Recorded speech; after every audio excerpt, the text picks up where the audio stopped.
यदि मैं ही चुप रहा तो बोलेगा कौन? आज 33वें एकता परिषद सम्मेलन के अंदर पूरे देश के अंदर से इस धरती के वासिंदे, इस भारत के मूल मालिक, मूल बीज यहाँ पर आए हुए हैं। दारिया बरौर की धरती से थावरचंद डामर की ओर से आप सबको लाख लाख जोहार।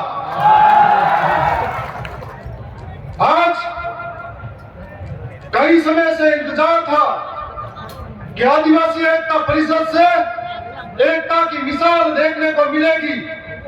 मैं राजस्थान विधानसभा का सदस्य हूं।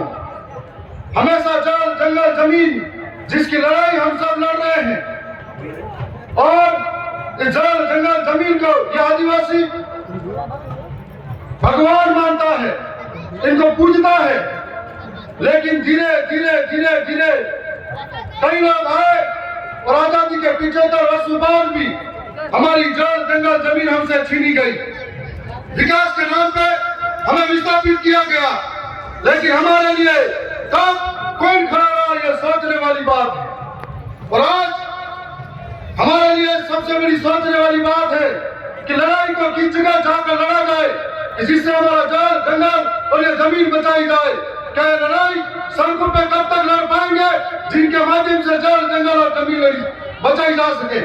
इस लड़ाई को लड़ने के लिए मैं समझता हूं कि राजस्थान की, मध्य प्रदेश, गुजरात या महाराष्ट्र हो या देश की सबसे बड़ी सर्वोच्च संस्था संसद हो, इन व्यवस्थाओं के अंदर जो हमारे लिए इस आगे आने वाली आवाम के लिए निस्वार्थ भाव से वहां जाकर उन व्यवस्थापिका का हिस्सा बनकर इनके लिए बोले, इनके लिए लड़े, तब जाकर संभव हो सकता है कि हमारी जल जंगल जमीन की लड़ाई हम लड़ सकते हैं। हमें सोचना पड़ेगा कि जब जब जल जंगल जमीन की बात आती है, पूरे 1 साल से पहले कितने लोग सड़कों पर लड़े, कितने लोग सदन में लड़े, तो कहते हैं कि आदिवासी एक होना चाहिए।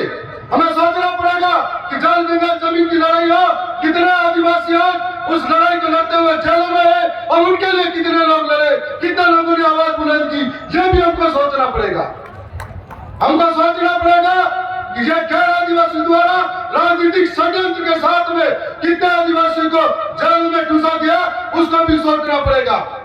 हमसे पहले हमारे यहाँ पर जनजाति अध्यक्ष जी बोल रहे थे, मैं उनकी बातों को गौर से सहमति जता रहा था और सोच रहा था क्या ये सरकारें एक पेड़ मां के नाम जब नारा लेती है तो मेरे मन में आती है कि ये सरकारें क्यों न हंसते हुए अभियान को राजस्थान के नाम करने से बचा लेनी चाहिए। और मेरे मन में सवाल आता है, और आज मैं उम्मीद करता हूं कि जनजाति सलाहकार समिति के हमारे अध्यक्ष हैं, मैं एक उम्मीद करता हूं कि जब तक हमारा लोग ट्राइबल एडवाइजर कमेटी के अंदर अध्यक्ष नहीं बनेंगे, तब तक हमारे अंदर हमारे लोगों के लिए विकास की भावना पैदा नहीं होगी।